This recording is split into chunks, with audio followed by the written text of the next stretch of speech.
Donc aujourd'hui, on va faire un top 10 des films de Wes Anderson. Wes Anderson, c'est un des premiers réalisateurs que j'ai vraiment suivi avec intérêt. Quand ma filmographie était en train de se développer, donc quand j'ai découvert le cinéma, j'avais découvert le film Royal Tenenbaum, La famille Tenenbaum, et ça m'avait beaucoup marqué. Je ne l'avais pas réécouté depuis cette semaine. Donc cette semaine, j'ai réécouté 6 des 10 films.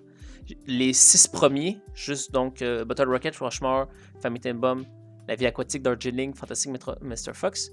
Je les avais réécoutés parce que ça faisait au moins un bon 10 ans, 7-8 ans au moins que je ne les avais pas vus. Moonrise, Budapest, L'île des chiens et French Dispatch, je les ai vus au cours de la dernière année, donc je ne les ai pas vus. Ce soir, on fait un top 10 des films de Wes Anderson. C'est un top 10 qui est subjectif. Bien sûr, c'est basé sur mes goûts. Je vais pas faire croire que c'est mon opinion. Vous avez le droit d'aimer les films que vous voulez. Mais c'est donc, comment je vais baser mes choix. Comment je vais baser mes choix. Donc, si j'ai mis l'histoire, bien sûr, sur leur originalité, sur les personnages, sur le scénario, sur la qualité, bien sûr, artistique. Et aussi, ben c'est ça, c'est juste on aime ça. Donc là, je sais déjà c'est qui que je vais mettre en 10, 9, 8, et je sais déjà qui je vais mettre en premier. Le reste, je ne sais pas trop. On va y aller vraiment en classement, on va y aller en ordre chronologique. Je les avais toutes déjà vues, sauf Rushmore. Donc, il y a vraiment juste Rushmore que c'est la première fois que je découvrais cette semaine. Et comme je dis, le premier film que j'avais découvert de lui, c'était Royal Tenenbaum. On va y revenir avec. Donc, on va commencer avec le numéro 10. Le numéro 10, je vais mettre son premier film, c'est Bottle Rocket. C'est pas... écoute, si vous avez déjà vu les films de Wes Anderson, mais juste ces films récents, vous pouvez croire qu'il y a un style très très particulier qui fait tout le temps la même chose. Ce ne sera pas le cas. Spoiler, c'est vrai qu'on reconnaît tout le temps Wes Anderson à partir de ses autres films après. Bottle Rocket, c'est son premier film. Il venait de faire un court-métrage avec ses amis Owen Wilson et Luke Wilson, que vous connaissez parce qu'ils sont devenus acteurs par la suite. Il venait de faire un court-métrage et il y a des producteurs qui ont vu ça. Ils ont dit hey, ça a l'air vraiment bon. On va faire donc un long-métrage avec ça. Et donc, il n'y avait pas vraiment le final cut. Wes Anderson, il n'y avait pas toute la liberté artistique. Donc, on ressent pas... Quand tu regardes Bottle Rocket, tu sens qu'il y a un film de Wes Anderson en dessous. Tu sens qu'il y a une personnalité, mais qu'il n'y a pas le plein pouvoir sur lui. Tu reconnais certaines thématiques. On parle, disons, d'amitié, de famille dysfonctionnelle. Tu vois des... Wes Anderson aime beaucoup parler montrer des personnages. Wes Anderson aime beaucoup avoir des personnages qui viennent d'autres cultures. Là, on a une femme ici, une femme de ménage qui vient des pays d'Amérique du Sud, je crois, ou Amérique centrale, je suis plus certain. Et elle parle donc dans une autre langue. Wes Anderson aime ça avoir des personnages qui parlent dans une autre langue. On sent que c'est un film de Wes Anderson. Mais c'est comme si on sentait quelqu'un qui copiait le film, mais qui l'a pas vraiment. Il n'y a pas encore toute sa symétrie totale, comme tous ces films bien centrés au milieu. Tu sens pas encore... Il n'y avait pas le budget, donc les décors flamboyants. Mais il y a d'un point de vue esthétique, il y a les couleurs qui sont assez flashy, avec les moyens du bord, on s'entend. C'est pas aussi flashy que Grand Budapest ou French Dispatch. Mais tu sens qu'il utilise des couleurs vives. Il y a une attention aux costumes. Il y a des thématiques qui vont revenir plus tard. Dans sa filmographie qui va approfondir plus loin. Montre les bandes annonces de chaque film. Oui, bonne idée, j'approuve. Ah, ben oui, bonne idée. Écoutez, attendez, on va mettre sur pause. Très bonne idée. Bottle Rocket. Je vais parler par-dessus des fois. Et Bottle Rocket trailer. Donc, j'espère qu'il n'y a pas de...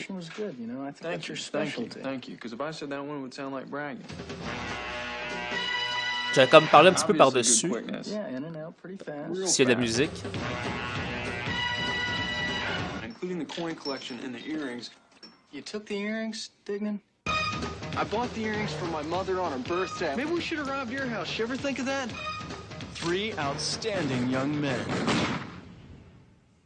Well, come on, baby, and rock with me tonight. Je me rappelle même pas de cette scène-là dans le film. Go. I really want Il to be a chante. part of this team. And I'm the only one with a car. Voyons. That's good. That's good. Because that hits me right here. Guy, tu viens de dire quelque chose. Oui, ça ressemble à Pulp Fiction. Exact. Le film est sorti en 96, comme vous voyez peut-être pas en haut, mais il est sorti en 96. Et Pulp Fiction est sorti en 94. Quand j'ai écouté le film, j'avais pas écouté depuis longtemps. Quand j'ai écouté, j'ai fait comme... Pulp Fiction était un gros hit et ça a inspiré beaucoup de cinéastes amateurs, indépendants plutôt, excusez-moi, à faire des films qui sont dans le même genre. Des films de gangsters avec une esthétique un peu à la surf cool des années 60, avec des personnages justement habillés, habillés en noir et blanc avec les cheveux gommés. Je regardais ça, puis clairement, qu'il y a une inspiration Pulp Fiction. C'est comme si Wes Anderson avait voulu faire un film à la Tarantino, mais en même temps, tu sens qu'il c'est pas ça qu'il veut faire. Il y a d'autres choses qui l'intéressent. Donc oui, quand j'ai vu le film, on est en plein dans cette époque-là. And I'm the only one with a car. That's good. That's good. Because that hits me right here. I'm Anthony. You speak English? It's amazing how close you can get to a girl when you're not allowed to talk to her. And my name's Dignan, man. You in the army, yes? No, I just had short hair. We are a team. Dignan, I can't focus unless the gun is on the table. Well, you just paid for it. Shut up, man. We don't settle our problems with hugs, man. We settle them with bare knuckles and All they ever wanted was to On a aussi la thématique qui revient souvent dans les films de Wes Anderson, des personnages adultes qui agissent comme des jeunes, ou dans le sens comme qui sont pas très matures ou émotivement matures. Et souvent, plus tard dans ces films, ça va être des jeunes qui agissent comme des adultes de façon justement trop vieille dans leur façon de penser, dans leur façon d'agir. Là-dedans, on a aussi beaucoup ça, comme ils veulent faire des trucs de gangsters, ils veulent voler des banques, tout ça, mais au final, c'est comme des amis qui ont acheté un gun puis ils capotent comme si c'était un jouet. Alors, c'est un vrai gun, puis ils sont en train de faire des braquages de banque, donc... be wanted. What are you putting that tape on your nose for? Exactly. Let's get lucky. Just do exactly as I say. Smooth, come on. Get one of those bags. A bigger one, you idiot. What do you think? Call me an idiot, you punk.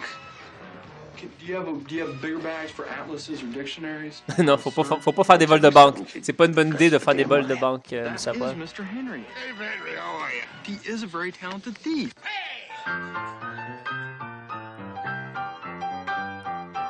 Just kidding. I don't know, are you in? I really don't want to do this robbery, you know? Man, neither do I. You're breaking his heart. You know that, don't you? Huh? What were you thinking? They're gonna keep on trying. Got it, ma'am. We know it backwards and we know it forwards because we've done the legwork and we've done the research. C'est quand même drôle que quand tu regardes la bande-annonce, on dirait que ça parle beaucoup du vol de banque, mais en fait, il y a une grosse partie qui parle de Luke Wilson, est amoureux, donc la femme de ménage, et il y a une grosse partie qui sont dans un motel après avoir fait un vol de banque de se cacher, et que lui, donc, tombe amoureux, puis il veut plus faire de vol de banque. Donc, ça a l'air d'être un film vraiment comme gangster, mais finalement, c'est la moitié du film. L'autre moitié, c'est pas du tout sur ça. Et aussi, les films de Wes Anderson, en général, je les aime, mais Bottle Rocket, je trouve que c'est aussi le plus faible. Pas parce que ça ressemble pas à un film de... Si Wes Anderson n'avait pas percé, le film, on n'en parlerait pas, il aurait été oublié, puis ça aurait pas été si génial que ça. C'est un film assez moyen, honnêtement. Until they get it right. What are you doing here? You're always at lunch now. Not always. Yes, always.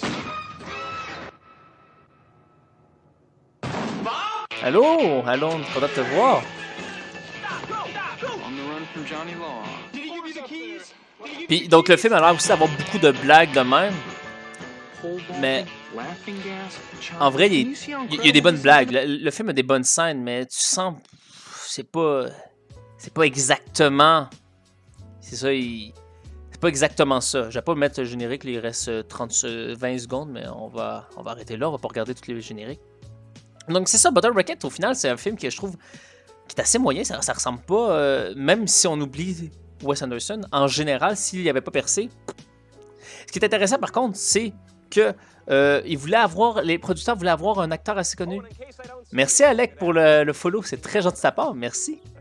Les producteurs voulaient avoir des acteurs connus, donc ils ont engagé James Caan, qui est un acteur qui joue dans Le Parrain. Et son salaire coûtait tellement cher, et une autre actrice que j'ai oublié son nom. Et l'acteur coûtait tellement cher que c'est pour ça que Owen Wilson et Luke Wilson, qui ne sont pas des acteurs connus, ont été engagés dans leur film au début. Owen Wilson ne voulait pas devenir star de cinéma, mais il avait joué dans le court-métrage de Wes Anderson. Et comme il manquait de budget, ils ont dit bon, on va réengager les acteurs du court-métrage. Et c'est comme ça qu'Owen Wilson a eu sa carrière. Wes Anderson a travaillé tout le temps avec le même directeur photo, sauf sur ses films d'animation. Et donc, c'est la première fois qu'il travaille avec lui. Il y a déjà une esthétique qui vont travailler rapidement. Dans ce premier film et dans son deuxième film, Rushmore, il parle un petit peu de Jean-Jacques Cousteau, l'océanographe. Et c'est assez drôle que dans Life Aquatic, il fait un film qui s'inspire de la vie de Jean-Jacques Cousteau. Donc, au final, il y a vraiment des affaires comme... On sent qu'il y a déjà... il y a comme une esthétique qui arrive. Mais bref. Honnêtement, c'est un film moyen. Ah, allez, on passe sur le 9e, numéro 9. Le numéro 9, selon moi, c'est Life Aquatic with Steve Zissou. Justement, je parlais. On est donc ça, c'est son 4e film. Et je ne sais pas pourquoi, parce qu'il y a beaucoup de choses qui devraient me plaire dans ce film-là. L'idée devrait me plaire, mais je trouve que ça ne fonctionne pas, ça ne marche pas. Je n'ai pas... quand je regarde le film, je n'aime pas les personnages. Je trouve l'histoire moins intéressante. Je trouve qu'il y a pourtant, c'est... Life Aquatic with Steve Zissou, c'est un des films qui a une trame narrative assez claire. C'est donc la vie de Jacques Cousteau. Ben, c'est la vie de Jacques Cousteau. Steve Zissou s'inspire de Jacques Cousteau. Et son meilleur ami et collègue de travail viennent d'être tués par un requin qui n'a jamais été découvert avant, une nouvelle sorte de requin jaguar. Et donc, il décide d'aller se venger, de faire une expédition pour aller tuer le requin. Un peu à la Moby Dick, hein? Mais c'est comme au final, il y a comme une sous-intrigue qui arrive, comme il apprend qu'il serait peut-être père, donc on parle de paternité. Les rôles de paternité reviennent souvent dans la filmographie de Wes Anderson aussi. Des fois paternité réelle entre un père et un enfant, ou des fois plus comme métaphorique, comme dans Grand Budapest, que le nouveau employé est comme en training, il fait une formation, puis celui qui fait une formation, c'est comme un peu un père métaphorique. Mais donc c'est ça, Life Aquatic with Steve Zissou, très beau visuel, il y a des scènes qui devraient me faire rire, mais je trouve vraiment... Oh, attends, on va fermer avant la musique ici. Papapam. Je vais vous montrer un petit peu les images. On va montrer...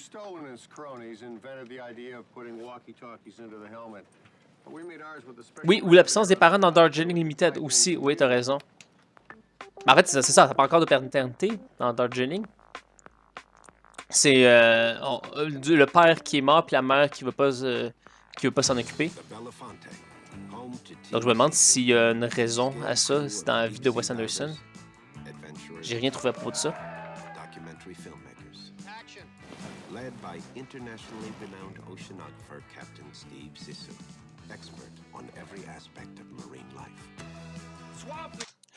Dans ce film-là, il fait pour la première fois du stop motion. Donc, plus tard, dans sa filmographie, il va faire 2 films en stop motion. Mais là-dedans, tous les animaux qu'on voit sont faits en stop motion. C'est du image par image. Donc, c'est une petite maquette, puis ils bougent image par image. Tous les animaux qu'on voit, les poissons, les requins, les reptiles, donc, sont toute la pâte à modeler, sont pas vrais. Ce qui est quand même nice dans le principe, mais et dans l'idée aussi qu'il voulait faire. Oui, Bill Murray est dedans. En fait, le seul film où Bill Murray est pas dedans, c'est son premier dans Bottle Rocket. À partir de Rushmore, Bill Murray a tout le temps au moins une apparition dans tous ses films. Et ils s'entendent très bien. Bill Murray et Wes Anderson sont de très bons amis. Dès Bottle Rocket, ils se sont très bien entendus. Je vais raconter des anecdotes sur Royal Tenenbaum après. Mais oui, donc là, c'est comme la première fois où Bill Murray est en acteur principal. La seule fois que Bill Murray est acteur principal dans un de ses films.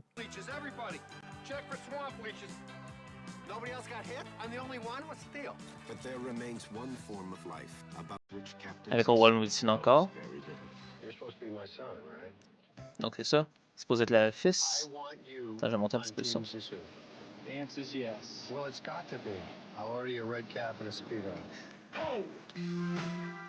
This will be Team Zissou's most ambitious adventure to date. I'm gonna go on an overnight drunk, and in 10 days, I'm gonna set out to find the shark that ate my friend and destroy it. What would be the scientific purpose of killing it?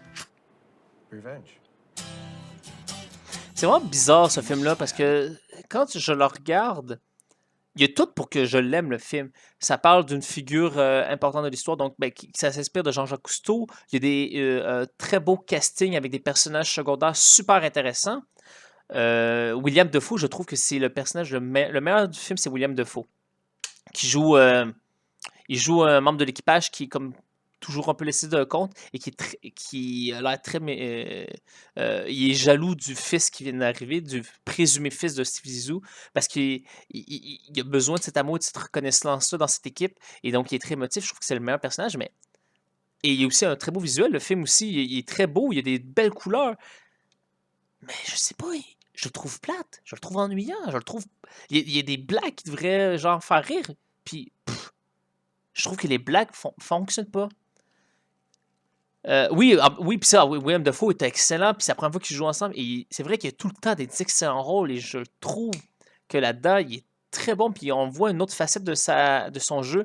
Dans ce temps-là, on le voyait un peu moins au cinéma qu'aujourd'hui. William Dafoe, il n'a pas eu un vrai creux de carrière, mais c'était en même temps que Spider-Man, puis on le voyait un petit peu dans le même rôle. Donc, il mériterait un Oscar, oui, comme Rose l'a écrit. Oui, il mériterait son Oscar, William Dafoe, parce que c'est un acteur très versatile. Mais bref, donc pour en revenir au film, je sais pas. Avec moi, là, ça pogne pas. Puis je sais que, pas juste avec moi, je sais que c'est un des films de Wes Anderson les moins appréciés, en tout cas par le public général. C'est un des moins faciles à rentrer dedans. Si vous commencez à écouter la filmographie de Wes Anderson par ce film-là, vous serez moins. C'est pas le plus facile d'accès. Pourtant, il y a exactement les mêmes autres ingrédients que ces autres films. C'est ça qui est bizarre. Je sais que Wes Anderson a voulu. Non, c'est pas à cause de Bill Murray, mais non, c'est clairement pas à cause de lui. Je pense qu'il y a aussi. Il y a moins son style en décor, mais dans son découpage, par contre, un petit peu moins. Il a voulu essayer de faire un tournage en mer. Donc, ça se parle d'océanagra. Ça parle des bateaux, ça parle de voyage en mer. Donc, c'est sûr qu'il y a cette difficulté-là à tourner. Mais ça ne va pas être une raison pour autant, mais je sais pas. Je sais pas pourquoi. Le film, il m'inspire pas. Il y a des très bonnes musiques, par contre. Il y a un des acteurs qui reprend plein de chansons de David Bowie puis qui reprend. Attends, je vais juste remettre ce bout-là parce que ça, c'est quand même drôle sur le bout de William Dafoe.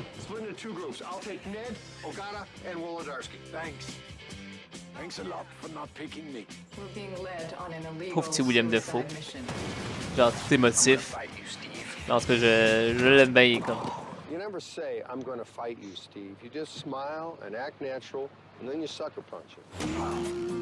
Mais je pense, en fait, je sais pourquoi. Je regarde la bande-annonce, puis les blagues, je les trouve drôles. Je pense que c'est un problème de montage. Je pense que c'est un problème. Je pense que le montage fonctionne pas assez bien dans le rythme. Parce que les films de Wes Anderson ont un rythme assez particulier. Puis, je sais pas si c'est le même monteur que d'habitude. On va aller voir ça. Quiet out there tonight. Can you hear the jack whales singing? Beautiful. I wonder what they're saying. Well, that was the sludge tanker over there, but there you go. On va regarder peut-être. Donc, je pense que c'est peut-être une affaire de montage. Steve Zissou, le Life Aquatic with Steve Zissou. Puis on va regarder donc qui a fait le montage. Je pense que ça pourrait être une raison. Pourquoi? David Moritz, c'est lui qui a fait ses autres films? Il avait fait en tout cas Rochemort, mais c'est-tu lui qui a fait ses films après? Non. Rochemort, puis c'est pas lui qui a fait aussi Bottle Rocket, mais il a pas fait La Famille Tenenbaum. Ah, puis après ça, ils ont plus travaillé ensemble du tout. C'est le dernier film qu'ils ont fait ensemble, donc peut-être que c'est une affaire de montage. Ah, c'est lui qui a monté le film Anna Montana. Bravo, bravo David Moritz. Regarde comment il a l'air gentil. Regardez, il est tout souriant. Oui. C'est qui a fait alors la famille Tenenbaum? Le montage, c'est pas lui. Je pense que ça expliquerait beaucoup de choses, parce que ses premiers films, je trouve que des fois, il y a des bonnes blagues, il y a une bonne écriture, mais la sauce prend pas dans ce film-là, d'Alan Titchener. Donc ça doit être à cause de ça doit être à cause du montage. Lui, il a fait donc Magnolia, La famille Tenenbaum. C'est le seul film qu'il a fait avec Wes Anderson, puis ils n'ont pas dû s'entendre très bien, il n'a pas retravaillé avec. Puis là, il a dit, je vais reprendre mon ancien monteur. Puis il a dû voir que ça marchait pas. Mais bon. Donc bref. Est-ce que vous l'avez déjà vu, Steve Zissou? Pour vrai, je sais pas. Je sais pas pourquoi. Ça fonctionne pas. Qu'est-ce que je pourrais dire sur ce film-là aussi, à part ça? Non, vous l'avez pas vu, mais ça, c'est vraiment pas le film le plus facile d'accès. Vous pourriez l'aimer. Je connais du monde qui l'aime, le film. Je pense vraiment pas que ça En fait, ça devrait me toucher, mais il y a vraiment quelque chose avec ce film-là qui me rébute. Je l'avais écouté il y a 10 ans, j'avais pas aimé. Je l'ai écouté cette semaine, je l'ai pas aimé. Faudrait que je regarde pour me faire une idée. Ben oui, mais en plus, tous les films de Wes Anderson, sauf Bottle Rocket et Moonrise Kingdom, sont sur Disney+. Donc si vous avez Disney+, vous pouvez écouter quasiment toute sa filmographie complète. Bref, donc ça c'est vraiment les deux films que j'aime le moins. On va aller dans des films que je commence un petit peu plus à aimer. Numéro 8, Rushmore. Rushmore, deuxième film, on sent déjà entre Bottle Rocket et Rushmore qui a un plus gros contrôle sur les idées créatives. C'est la première fois que j'écoutais. Cette semaine, c'est la première fois que j'écoutais Rushmore. Je l'avais pas vu avant. Toutes les autres, je l'avais vu, comme j'ai dit, mais lui, c'était la première fois. Et déjà, j'aimais beaucoup l'ambiance. On avait une musique qui faisait très 60. Dans les années 60, il y avait beaucoup de groupes britanniques. Là, il y a une sonorité qui fait British 60. Et ça se retrouve beaucoup dans Rushmore. Ça fait un look aussi qui fait très British. J'aimais beaucoup ça. On reprend un peu aussi les idées de... on commence déjà à aborder les idées de livres, parce que Wes Anderson parle beaucoup souvent de littérature dans ses films, ou montre souvent des gens qui sont en train de lire. On parle aussi de l'idée du théâtre. On voit des petites maquettes. Le personnage principal dans Rushmore fait des petites maquettes de théâtre et il va tout le temps avoir des maquettes dans ses films. Des fois, ça va être des gens qui font des maquettes. Des fois, ça va être littéralement le décor est une maquette. Moi, je sais déjà ça va être quoi mon numéro 1. Donc là, les trois ici, derniers, je savais c'était quoi. Puis je sais quoi déjà mon numéro 1. Après ça, on va voir. Je vais vraiment plus voir en temps et lieu. Mais bref, Rushmore, j'aime beaucoup aussi le personnage sur une certaine partie du scénario. En fait, c'est l'histoire d'un gars qui fait toutes les activités parascolaires de son école. Il est fondateur du club d'escrime, il est président du club d'échecs, il fait donc les pièces de théâtre, il fait voyons, qu'est-ce qu'il fait d'autre? Cerf-volant, il y a une séquence où on voit tous les présidents ou vice-présidents ou fondateurs des clubs qui a été. Et donc, Rushmore, c'est aussi, donc, cet étudiant-là. Attendez, là, j'essaie de me refaire mon point. Donc, c'est ça. Cet étudiant-là, il fait toutes les activités parascolaires, mais il est très mauvais à l'école. Il n'a pas des bonnes notes. Et Rushmore, c'est le nom de son école. S'il n'a pas des bonnes notes, il va se faire mettre dehors. Donc là, il doit essayer d'améliorer son cursus scolaire, niveau études, parce que sinon, il ne va pas pouvoir s'occuper des clubs parascolaires. Puis c'est ça que lui aime. C'est vraiment toujours les mêmes acteurs. Oui. En fait, ce qui est arrivé, c'est que je crois. Déjà, Bottle Rocket, dans le film, il y a Luke Wilson et Owen Wilson, puis c'est des amis. Donc, je pense que c'est pour ça. C'est des amis comme ados. D'ados de l'université. Donc, c'est pour ça qu'ils reviennent souvent. C'est le premier film, franchement, avec Bill Murray, puis ils se sont super bien entendus. Et il y avait dans Bottle Rocket James Caan, comme j'ai dit, qui paraît qu'il était un petit peu plus difficile sur le tournage. Dans Royal Tenenbaum, il y avait Gene Hackman qui paraît qu'il était détestable. Donc, je pense que Wes Anderson, pis comme n'importe qui dans la vie, s'il y a des gens que t'aimes pas, tu veux pas te tenir avec eux. Donc finalement, Wes Anderson, il veut avoir des gens qui aiment et qui sait que ça va être facile sur un plateau de tournage. Surtout parce que les tournages de Wes Anderson, si vous avez vu les films, c'est très, très, très millimétré. Et donc, imaginez la mise en scène, comment ça doit être travaillé, comme faut pas que tu bouges trop, faut pas que tu fasses ci, faut pas que tu fasses ça, faut que tu te tiennes là. C'est un univers particulier. Si en plus tes acteurs ils te connaissent depuis 2-3 films, que c'est des gens avec qui tu t'entends bien et que tu sais qu'ils sont pas chiants, ça va apaiser les tensions, ça va être plus facile. Ils vont comprendre déjà où tu t'en vas. Donc oui, il tourne souvent avec les mêmes acteurs, mais je pense pas qu'il le fait parce que c'est nécessairement des acteurs connus. Vous allez me dire que Bill Murray est très connu, mais Owen Wilson et Luke Wilson n'étaient pas connus, puis ils ont gardé avec souvent. Il y a un acteur qui est pas du tout connu qui revient dans quasiment tous ses films, que j'ai même oublié son nom. Je vais essayer de le retrouver. Il est même dans French Dispatch, il parle pas du tout, donc je pense qu'il aime juste se tenir avec la même gang. Est-ce qu'on peut lui en vouloir de vouloir se tenir avec des amis au final? Tu comme, il y en a d'autres qui vont dire, ah, ben c'est pas original. Au final, écoute pas son film, c'est tout. C'est pas quand tu regardes un film de Wes Anderson, tu sais exactement sur quoi tu vas tomber, mais en ayant réécouté tous ses films cette semaine, je me rends compte que, oui, dans sa filmographie en général, tous ses films ont l'air pareil, mais quand tu les écoutes vraiment un à la suite de l'autre, genre en 7 jours, tu vois qu'ils sont pas pareils. Il y a des points communs, mais ces points communs-là sont juste comme un fil qui fait que sa filmographie se tient entre elles. Mais ces films ne sont pas du tout pareils. Même des fois dans l'esthétique, dans l'ambiance, dans la... Il y a vraiment deux parties dans la filmographie. On va séparer ça en deux dans ces films. Attendez. Je vais essayer de retrouver celui... Wallace Wolodarski, qui joue dans quasiment tous ses films. Le gars, on le connaît pas, là. Je sais pas du tout c'est qui cet acteur-là. Mais il fait jouer dans tous ses films. Il doit aimer travailler avec ces gens-là, au final. Puis c'est bien correct, le gars. Il joue dans Rushmore, à bord du Dodging militaire, Fantastic Maître Renard, Grand Budapest, puis French Dispatch. Il joue dans 1, 2, 3, 4, 5 de ses films sur 10, quand même pas pire, là. On va mettre une petite bande, non? Nana Mouille, là, vous amusez avec les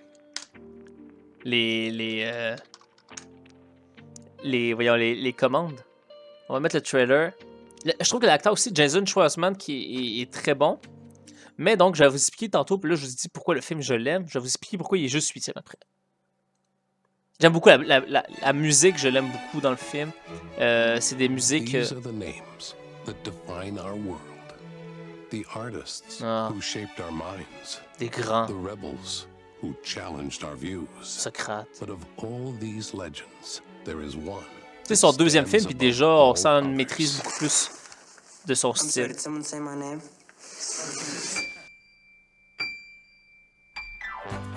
What's the secret, Max? The secret? I think you just gotta find something you love to do and then do it for the rest of your life. For me, it's going to Rushmore. Sharp little guy. He's one of the worst students we've got. Voilà, ça a expliqué le film. Mais ça, j'aime beaucoup la musique de ce film-là, que soit la musique écrite pour le film ou la musique qu'ils ont choisie. Ça m'a replongé dans les 60s un peu. Maybe I'm spending too much of my time starting up clubs and putting on plays. It's time, homie. Kiss me, little one. I should probably be trying harder to score chicks. I like your hat. Grand ce soir, You're a merci. teacher here, aren't you? Oh, I'm so glad you could come. I want you to meet a friend of mine, Peter Flynn, Max Fisher. Encore Luke Wilson, vous voyez. Who's this guy? Has it ever crossed your mind that you're far too young for me? I like your nurse's uniform, guy. These are OR scrubs. Donc voilà pourquoi je n'aime pas le film. À la base, je croyais que ça parlait juste d'un étudiant qui était mauvais à l'école, mais qui faisait beaucoup d'activités parascolaires puis qui devait se racheter. Mais c'est aussi une histoire d'amour entre un étudiant et une des profs de son école. Et il tombe amoureux d'elle. Et le personnage, autant il est attachant sur toutes les parties scolaires et son amitié avec Bill Murray. Bill Murray, le père d'enfants, d'adolescents à l'école. Puis donc il s'entend mieux avec le père qu'avec les étudiants littéralement de sa classe. Mais il tombe donc amoureux d'une prof qui dit ben, moi, je t'aime pas, t'es étudiant, voyons, on a un trop grand âge. Et il ne comprend pas quand la femme lui dit non. Et le film le montre pas comme. On est en 98, là. Le film le montre pas comme ah, c'est mal. Il continue, puis il pousse, puis la fille dit non, je veux pas. Et. Oh, are they? C'est très toxique, je le trouve très 2020. Ouais, non, c'est ça, très Harvey Weinstein. Il y a même... L'inspiration de Star Wars épisode 1. Pourquoi tu parles de ça?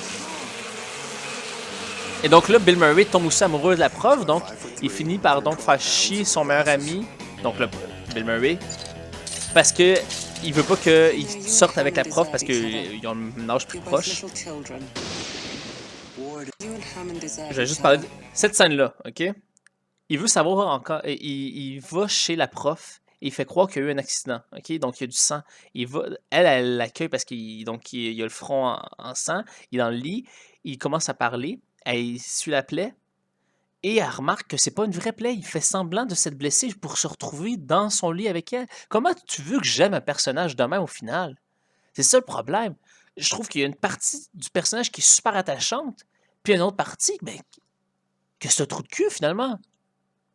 Je veux dire. You're both little children. War does funny things to men. You'll find a pair of safety glasses and some earplugs underneath your seats. Please feel free to use them. L'inspiration. Ah, ben. Ouais, pourquoi tu dis que c'est l'inspiration de ces films-là? What do you think of Max's latest opus? It's good. But let's hope it's got a happy ending. Puis, si ce film-là était fait aujourd'hui, clairement, là, en fait, ce que vous voyez, c'est les décors de sa pièce de théâtre qui est très très belle. C'est une très belle pièce de théâtre qui fait avec des beaux décors. Puis c'est une école secondaire, genre publique, qui n'a pas de budget, donc c'est ça la joke. Donc il y a vraiment des bonnes idées dans le film, mais si le film était refait aujourd'hui, clairement que le personnage ou apprendrait de son erreur, comme qu'il comprend qu'il est toxique, ou alors il aurait juste pas fait de même. C'est ça pourquoi je mets Rochemort si bas. Le personnage n'est pas un bon personnage. Il n'est pas une bonne personne. Et il y a des films où il y a des personnages dans les films de Wes Anderson qui sont des mauvaises personnes. Le père dans Royal Tenenbaum est un trou de cul, mais on le présente comme un trou de cul, tandis que dans Rochemort, on est supposé avoir de la sympathie pour lui. Et c'est ça mon problème. Tu peux pas avoir Tu peux avoir des films où c'est des personnages anti-héros, mais le film sait que c'est des anti-héros. Là, on dirait que Rochemort ne sait pas que c'est un anti-héros. J'aime Taxi Driver. Taxi Driver, le personnage principal, c'est un anti-héros. J'aime les films de gangsters comme Les Affranchis ou Godfather. Ils savent, le réalisateur, que c'est pas des bonnes personnes. Merci Rose pour le biscuit. C'est quoi la relation de Max Fisher et le personnage de Bill Murray? En fait, le personnage de Bill Murray, c'est un père de deux adolescents, donc de deux étudiants qui sont à Rochemort. Max Fisher, c'est un étudiant de Rochemort. Et Bill Murray, donc, trouve que ses deux fils sont des caves absolus. Bill Murray aussi finance donc Rochemort, et c'est pour ça qu'il se retrouve souvent à l'école. Et Max Fisher, lui, s'occupe de beaucoup d'activités. Et après avoir entendu un discours de Bill Murray, il dit « Ah, j'aime vraiment beaucoup, vous êtes inspirant. » Et ils se rendent compte, les deux, qu'ils ont beaucoup de points communs sur la vision du monde. Et que, comme Max Fisher est très intelligent et très adulte, sur certains points, Bill Murray s'entend beaucoup mieux avec lui qu'avec ses propres enfants qu'il trouve comme des adolescents attardés. Donc les deux deviennent meilleurs amis. Comme je dis, Rochemort, donc Max Fisher, il est très adulte sur certains points, mais d'un point de vue amoureux, il est complètement désabusé. C'est un enfant, c'est sûr qu'un enfant n'a pas toute la maturité émotionnelle. Mais à 15 ans, tu devrais savoir que non, c'est non. Que à 15 ans, à 16 ans, je sais plus, 15-16 ans, tu vas pas chez la personne en faisant semblant que tu t'es blessé au front pour te retrouver dans le lit de ta prof. Et c'est même pas genre la différence d'âge qui me pose plus de problème, parce que dans d'autres films, il y a des choses un peu plus bizarres côté relations amoureuses. Dans Famille Tenenbaum, exemple. Mais c'est ça, Rochemort, j'ai de la misère parce que, comme je dis, j'aime les films où il y a des anti-héros, mais le film, on dirait qu'il sait pas que c'est un anti-héros. Pour lui, c'est un héros tout court, point. Mais en même temps, c'est pas moins pire que dans excusez-moi, Life Aquatic of Sisu et Bottle Rocket, parce que je trouve que, contrairement à Life Aquatic et Bottle Rocket, il y a des parties que j'aime. J'apprécie vraiment tout ce qui est hors de l'histoire amoureuse. Je trouve ça intéressant. La relation qu'il a avec son père, encore une fois, Rochemort, il y a une relation père-fils. Max Fisher et son père qui est coiffeur.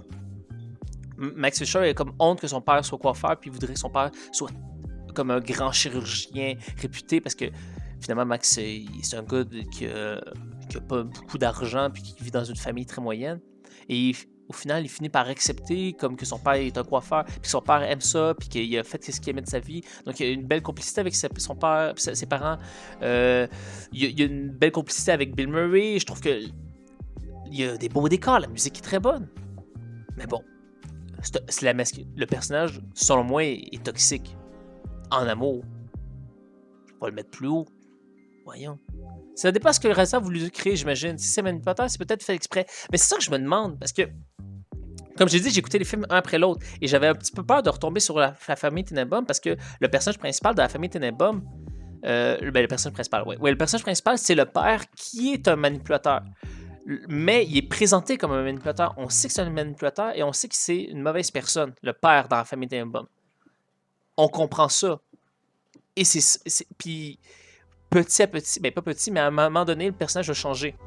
Tandis que dans Rushmore, je sais juste pas si c'était à l'époque, c'était pas aussi mal vu, mais il y a aucun moment où tu te dis « Ah, le film veut te dire que c'est une mauvaise personne. » Il y a pas un moment où même la femme, disons, quand elle remarque ça, que Max Fisher est blessé et dans son lit, elle est pas contente, mais elle l'engueule pas, elle fait pas un discours, elle fait juste dire « Ok, va-t'en. » Genre, elle est pas fâchée, elle prend ça un peu comme un sourire comme « Ah, c'est pas si grave, t'es comme Ah, il est jeune. » Je pense que le personnage est quand même réaliste, mais en effet, c'est détestable comme comportement. Oui, encore là, c'est ça, le personnage est réaliste. Il y a des gens qui sont de même. Et je le dis, ça me dérange pas qu'on mette un personnage anti-héros dans le film. Comme j'adore, j'ai dit Les Affranchis, j'adore Taxi Driver, j'adore Boogie Night, qui sont tous des personnages anti-héros, mais le film nous les présente comme des anti-héros qu'on doit s'attacher. Ma série télé préférée, c'est BoJack. Tu peux pas avoir un anti-héros plus détestable que BoJack, mais autant que tu peux avoir de la sympathie pour un personnage anti-héros, autant tu sais que c'est pas une bonne personne. Et le film ou la série te montre que c'est une mauvaise personne. Et tu finis par t'attacher. Mais là, c'est ça, on dirait qu'ils le savent pas. Et c'est cet entre-deux qui me fait un petit peu... qui me pose ce problème-là avec Rushmore. De toute façon, oublions ça aussi. Il n'y a pas encore... même si on oubliait cette partie-là, c'est pas aussi bon que les autres films qui vont arriver après. Donc voilà. On passe au numéro 7. Son deuxième film d'animation, son film le plus récent après French Dispatch, L'île des chiens, ou, comme en anglais, I Love Dog. L'île des chiens, Isles of Dog, mais ça fait le jeu de mots I Love Dog. Un film avec des chiens, déjà, moi, vous savez, les chiens, j'ai ça. Oui, le Rose, elle envoie des chats. Oui, rappelle-nous qu'il y a des chats, mais les chiens, on les aime, les chiens. Un peu d'amour pour les chiens. Donc, c'est un film d'animation qui se passe au Japon, en fait. Puis au Japon, ils mettent tous les chiens sur une île parce que je pense qu'il y a de mémoire une infection. Comme il y a une maladie que les chiens traîneraient avec eux. Donc, c'est pour ça que tout le monde doit s'en débarrasser. On va regarder la bande-annonce. Encore une fois, à partir de là, c'est des films que j'aime, mais il faut quand même faire à un moment des choix. Donc, 7, j'aime I Love Dog. J'aime I Love Dog, ouais. J'aime L'île des chiens, c'est pas un mauvais film. Par contre, je trouve que c'est pas son meilleur. Et en plus, j'attendais avec beaucoup d'impatience parce que Grand Budapest venait de sortir, était sorti avant. J'avais beaucoup aimé Grand Budapest, puis je me dis comment il va aller plus haut que ça. Puis finalement, peut-être que j'avais juste des trop grosses attentes, ça se pourrait aussi. The Japanese archipelago, 20 years in the future. Les décors sont magnifiques. La direction photo sont magnifiques. Et la musique aussi est très très bonne. C'est ça, c'est à cause d'un flux qui est des chiens. Ce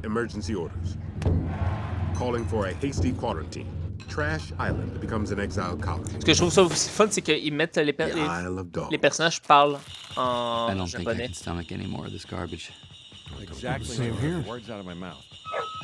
Et les blagues aussi font vraiment plus moche.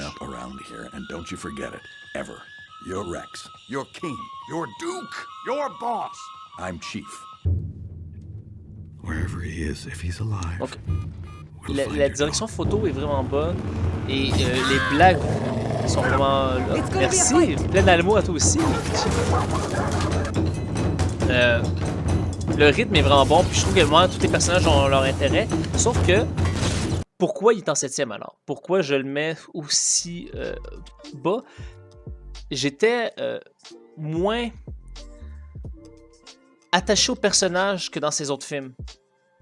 Je trouve qu'ils ont des beaux arcs narratifs, il y a des belles complicités, mais c'est pas venu me chercher avec le cœur. Au final, comme je dis, c'est des films qui finalement me parlent à moi, comme c'est un classement très très personnel. Mais c'est ça. I Love Dog, ça venait moins me chercher, mais j'adore. Combien j'avais mis à ce film-là? J'avais mis 7, ouais, c'est ça, j'avais mis 7. Donc, ça a l'air bon. J'ai beaucoup aimé I Love Dog pour vrai. Son style d'animation et ses décors m'ont impressionné. Oui, je me rappelle, il y a une scène où ils font une réunion dans un magasin. Mais pas un magasin, il y a comme toutes les bouteilles de verre. Et c'est full coloré. Là. Chaque bouteille, comme c'est des bouteilles de coca, tout ça. Et là, il y a tout cet éclairage chaleureux. Je trouve que c'est un excellent film. J'aimais qu'il continue dans la ligne de Mr. Fox, mais oui, moi aussi. Puis il est vraiment encore plus approfondi, puis les décors sont encore plus grands, puis l'histoire est plus épique. Mais c'est ça, les personnages m'ont un peu moins touché. Je trouve qu'il y a beaucoup de personnages aussi, que, comme tu sais, d'habitude, j'aime les films de Wes Anderson parce qu'il y a des personnages secondaires qui ont vraiment un arc, mais je trouve que finalement, il y a beaucoup de personnages secondaires qu'on parle moins, qu'on voit moins. Puis c'est ça, mais c'est pas un mauvais film, au contraire, c'est un très bon film, I Love Dog, et peut-être que dans le futur, je vais plus l'apprécier. Mais à date, c'est ça, c'est un petit peu plus bas. J'ai plus aimé, donc comme vous voyez, Fantastic Mr. Renard est plus haut, j'ai plus aimé Fantastic Mr. Renard. Mais ce n'est pas lui qui est en 6e, on va parler du numéro 6, The Darjeeling Limited. Donc The Darjeeling Limited, c'est 3 frères, Owen Wilson, Jason Schwartzman, qui jouait donc Max Fisher dans Rushmore, et Adrien Brody. Un an après l'enterrement de leur père, des funérailles de leur père, ils vont en Inde pour essayer de recréer des liens. En fait, le plus vieux, Owen Wilson, invite ses 2 frères là-bas pour créer des liens parce qu'ils ne sont plus parlé vraiment au cours de la dernière année. Et Owen Wilson, sans le dire vraiment à ses frères, ou il va le dire au cours du parcours, essaie donc de retrouver sa mère qui est partie faire devenir bonne sœur dans un temple en Himalaya. Darjeeling Limited, j'ai réécouté. J'avais écouté la première fois quand j'étais au cégep. Et je trouve vraiment... On parle encore de toute l'histoire avec les pères. Je trouve les personnages vraiment plus attachants. La relation entre les 3 frères est vraiment plus attachante. Et il y a un bel arc narratif sur comment... J'aime comment les films de Wes Anderson, souvent, ont des personnages extrêmement réalistes et des choses très très vraies, mais avec un univers tellement à part qu'on dirait que c'est sorti de nulle part. Est-ce que Wes Anderson avait des problèmes avec son père par hasard? Ça revient toujours cette thématique-là. Mais ça, j'ai rien trouvé à propos de ce sujet-là. Je sais vraiment pas si lui, il y a des problèmes avec son père, ou peut-être que lui, il est papa, ou il y a peut-être cet inconfort-là. Attends, on va baisser un petit peu ici. Mais, bref. Darjeeling Limited, on va aller regarder une petite bande-annonce. Lui, je l'ai réécouté donc, en fin de semaine. C'est le dernier que j'ai écouté. Et, encore une fois, la musique de Wes Anderson, en général, je les adore, mais là, il utilise des musiques de The Kinks. Et j'adore ce groupe. Donc, là, on va regarder ça.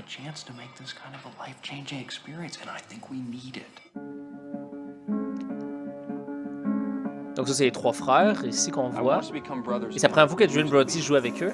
You're the 2 most important people in the world to me. This is incredible! Why haven't we spoken in a year? Because we don't trust each other. Is that my belt? Can I borrow it? I want us to be completely open and say yes to everything. Even la musique des Kings, là, écoutez en ce moment, j'adore, là. I do. Okay, go ahead. What happened to your face? Ben, donc j'ai parlé par-dessus pour pas DMC encore, bien sûr! Et donc, c'est la 2e fois qu'il travaille avec Jason Schwartzman et Owen Wilson. Il avait déjà fait plusieurs films avec. Il y a beaucoup de moins de personnages. Là-dessus, on se base vraiment plus sur les 3 frères. Si vous connaissez pas The Kinks, je vous conseille pour vrai un groupe trop sous-coté, incroyable. Des très beaux décors, ça se passe en Inde, bien sûr, ça a été tourné là-bas.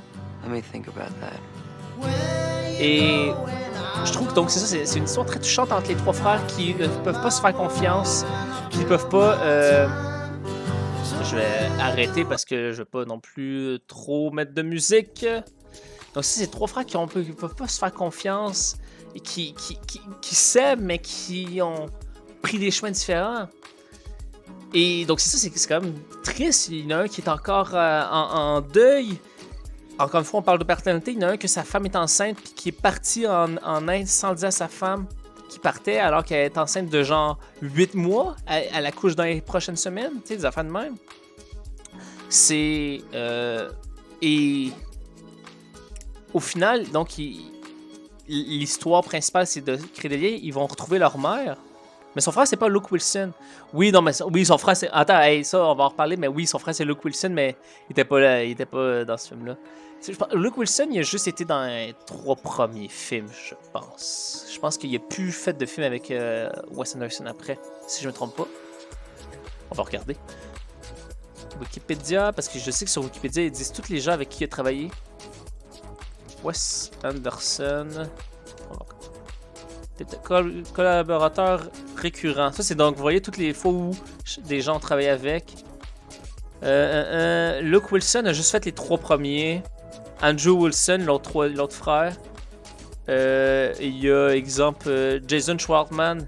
Il a travaillé sur tout sauf Famille Tenenbaum, La Vie Aquatique, Bottle Rocket et L'Île des Chiens.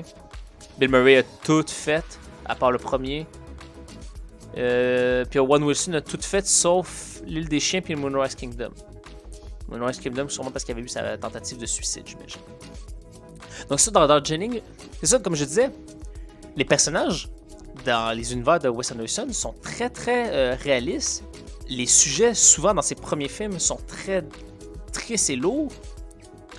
Et pourtant, tu es dans un univers qui a l'air d'être parallèle complètement, avec des choses qui sont un peu surréel. Wes Anderson a un humour très particulier. Et les personnages, donc dans Darjeeling, l'arc narratif où il commence à se refaire confiance et à se faire apprécier, je trouve qu'il est très bien amené. T'sais, il est très lent et c'est à travers la mort, sans vous spoiler, leur père est mort il y a 1 an et c'est à travers la mort d'un inconnu qu'ils vont recommencer petit à petit à se remettre en doute et à refaire des liens.